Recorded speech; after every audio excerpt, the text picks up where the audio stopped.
नमस्कार बच्चों, कक्षा 11 के पाठ 3 इसको हम पढ़ रहे हैं और आज के भाग में हम इसके कुछ और अंश पढ़ेंगे। सबसे पहले है अभिजात वर्ग की विशेषता। जैसे कि पहले आपने पढ़ा है कि पादरी, अभिजात वर्ग और किसान 3 प्रकार के 3 वर्ग थे वहाँ। तो जो अभिजात वर्ग था उसकी क्या विशेषता थी कि उनकी जो अपनी संपदा थी उस पर उनका स्थायी नियंत्रण था और अपनी सैन्य क्षमता उनमें थी। उनकी अपनी सेना थी। उनके स्वयं के न्यायालय लगाने का उनको अधिकार था। वे न्यायालय लगाते थे और कोई भी लड़ाई झगड़ा हत्या डकैती उस पर न्याय प्रस्तुत करते थे और वे अपनी मुद्रा भी चला सकते थे। तो मुद्रा के प्रचलन का भी अधिकार उनके पास था। इस प्रकार उनके पास राजनीतिक, आर्थिक, वैधानिक सभी क्षेत्रों में उनका अधिकार था। उनके पास विस्तृत अधिकार थे। अब आगे है कुशल अश्व सेना की आवश्यकता के कारण नाइट वर्ग का उदय हुआ। अब क्या हुआ, क्योंकि युद्ध होने लगे, सभी अपने अपने क्षेत्रफल को बढ़ाना चाहते थे। अभिजात वर्ग के लोग तो घुड़ सैनिकों की ज़रूरत हुई और कि जो प्रशिक्षित होते थे उनकी। तो इसी समय में नाइट वर्ग का उदय हुआ।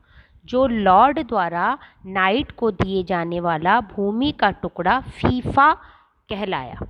जो लॉर्ड होता था मतलब सामंत जो होता था वो कुछ भूमि का टुकड़ा नाइट को देते थे। क्यों देते थे? क्योंकि उसके बदले में नाइट जब भी युद्ध होता था तो घुड़सवार सैनिक के रूप में कार्य करते थे, उसकी नौकरी करते थे। तो एक छोटा सा भाग, कुछ भाग वो उसको उसके बदले में देते थे और उस टुकड़े को फीफा कहते थे। जो लॉर्ड भूमि का टुकड़ा नाइट को देते थे उसे फीफा कहते थे। आगे है कृषक वर्ग जो थे वो काश्तकार जो मतलब किसान 2 तरह के थे। पहला स्वतंत्र किसान और दूसरा सर्फ अर्थात कृषि दास। अब जो थे स्वतंत्र किसान थे वो अपनी भूमि को लॉर्ड के काश्तकार के रूप में देखते थे और कृषि दास जिन भूखंडों पर काम करते थे वे लॉर्ड के स्वामित्व में थे। तो स्वयं के स्वतंत्र किसान थे, वो अपने खेतों में काम करते थे, लेकिन ये समझा जाता था कि यह ज़मीन लॉर्ड की है और लॉर्ड के किसान हैं वे। अब इतने स्वतंत्र नहीं थे जितने कि इस शब्द में है कि वे स्वतंत्र किसान थे।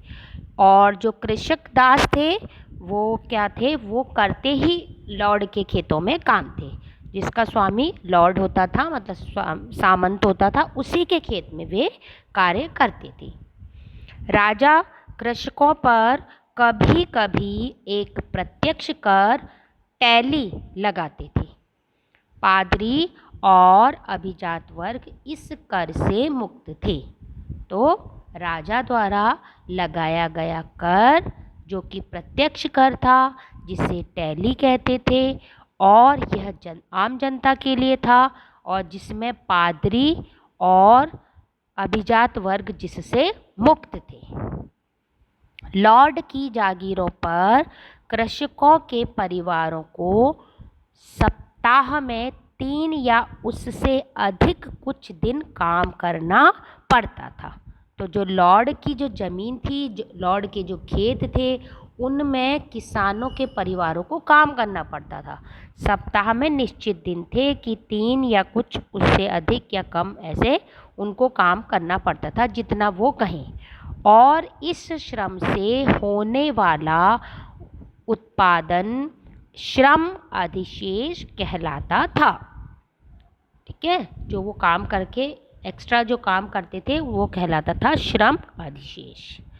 अब कृषि विस्तार के कारण जनसंख्या, व्यापार और नगरों का विस्तार हुआ और एक चौथा वर्ग बन गया, वो था नगरवासियों का उद्भव।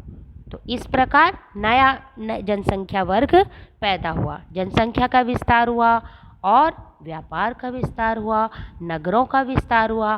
तो इससे चौथे वर्ग का जन्म हुआ। अब इसमें कौन कौन से लोग थे? नगरों की स्वतंत्र हवा, वैतनिक कार्य और लॉर्ड के नियंत्रण से मुक्ति के कारण सामंती संबंध कमजोर पड़ने लगी। तो इस प्रकार बच्चों, जो नगरों की स्वतंत्र हवा थी, स्वच्छ हवा थी, है ना, उनको वेतन मिलता था, क्योंकि किसानों को तो वेतन ऐसे नहीं मिलता था, उनको तो 4 महीने जब काम होता था तभी उनकी आय होती थी। तो जब नगर में वे आ गए तो मजदूरी करने लगे, उनको वेतन मिलने लगा, है ना, हर महीने का। तो इस प्रकार उनका कार्यप्रणाली बदल गई और लॉर्ड के नियंत्रण से मुक्त हो गए वे। जब वे गांव में थे तो उनके पास नियंत्रण था, लॉर्ड का नियंत्रण था, मतलब सामंत का नियंत्रण था। जैसे आपको बताया कि उसको लॉर्ड के खेत में काम करना पड़ता था, उसका पैसा उसे नहीं मिलता था। तो इस प्रकार वे मुक्त थे और सामंती संबंध इससे क्या हुआ, कमज़ोर पड़ने लगे, क्योंकि वो तो शहर में आ गए थे। तो इसीलिए अब जो है 11वीं शताब्दी तक यूरोप में विभिन्न प्रौद्योगिकी में बदलाव, इस क्या हुआ, प्रौद्योगिकी में बदलाव हुए, औद्योगिक क्षेत्र में बदलाव हुए। कौन कौन सी? जो लोहे के फलों का प्रयोग, अभी तक वहाँ क्या था, यूरोप में लकड़ी के फल थे और जो हल चलाते थे तो उससे क्या होता था, वो लकड़ी के कमज़ोर होते थे और वो टूट जाते थे।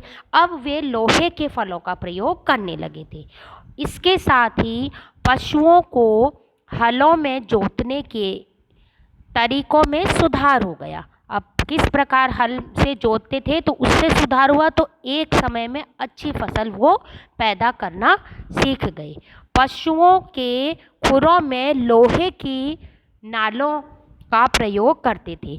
जैसे आपको पता है, जो घोड़े होते हैं, घोड़े की पैरों में जो खुर होते हैं तो उसमें नाल लगाते हैं, घोड़े की नाल कहते हैं ना, तो उसका प्रयोग करने लगे, क्योंकि वो चलते थे तो वो क्या होता था, वो उनके खुर घिस जाते हैं। तो इसीलिए तब से इसका प्रयोग करने लगे। 2 खेतों वाली फसली व्यवस्था से 3 खेतों वाली व्यवस्था की शुरुआत तथा वायु और जल शक्ति के प्रयोग ने कृषि में क्रांति ला दी। तो आपको पता होगा इसी समय क्या हुआ, इसका आविष्कार हुआ, जल विद्युत का आविष्कार हुआ और वायु जो पवन चक्की है ना, वायु जो ऊर्जा, हवा, वो चलते हैं टरबाइन तो हवा विद्युत पैदा होती है, तो उसका आविष्कार हुआ। तो इस प्रकार फसलों में सुधार हुआ, क्योंकि शक्ति बढ़ गई, उनके काम करने की क्षमता बढ़ गई। अब राजनीतिक परिवर्तन क्या क्या हुए, नए शक्तिशाली राज्यों का उदय हुआ, है ना, क्योंकि नगर ज़्यादा बन गए तो नए शक्तिशाली वर्ग का उदय हुआ। नए राजनीतिक परिवर्तन क्या हुए, नए शक्तिशाली राज्यों का उदय, संगठित स्थानीय सेना बन गई, एक स्थायी नौकरशाही बन गई और राष्ट्रीय कर प्रणाली स्थापित करने की प्रक्रिया प्रारंभ हो गई। तो इस प्रकार ये हुआ। इतने सारे भाग में इतने बदलाव हुए, राजनीतिक क्षेत्र में भी इस प्रकार बदलाव हुए, है ना। अभी तक क्या हुआ, स्थायी सेना नहीं थी, जब ज़रूरत होती थी उन किसानों को ही सैनिक बना देते थे। अब क्या हुआ, वो जो सैनिक थे वो अलग हो गए, किसान थे वो अलग हो गए, तो इससे स्थायी सेना हो गई, उन्हें वेतन मिलने लगा, तो संगठित हुए, मजबूत हो गए वो। और नौकरशाही जो है वो स्थायी हुई, जो सर्वेंट, जो नौकर थे, काम करते थे, एडमिनिस्ट्रेशन देखते थे, उनकी नौकरी फिक्स हो गई, है ना। नहीं तो ऐसा था, पहले ज़रूरत होती थी वो व्यापार करते थे और जब ज़रूरत होती थी व्यापारी को यहाँ बुला लेते, चलो भाई ये काम देखो। तो इस तरह से अब नहीं हुआ, अब अलग हो गई ये। इसी प्रकार राष्ट्रीय कर प्रणाली जो टैक्स था सिस्टम, उसमें भी बदलाव हुआ। तो इससे क्या हुआ, टैक्स में बढ़ोतरी हुई और उनकी आमदनी बढ़ी, आर्थिक स्तर में सुधार हुआ। तो इस प्रकार बच्चों यह भाग समाप्त हुआ। कल फिर मिलेंगे। धन्यवाद बच्चों। आज का होमवर्क आपका क्या है? आज का होमवर्क यह है कि आज मैंने जो पढ़ाया उसमें से आपको एक्स्ट्रा क्वेश्चन बनाने हैं 5। धन्यवाद बच्चों।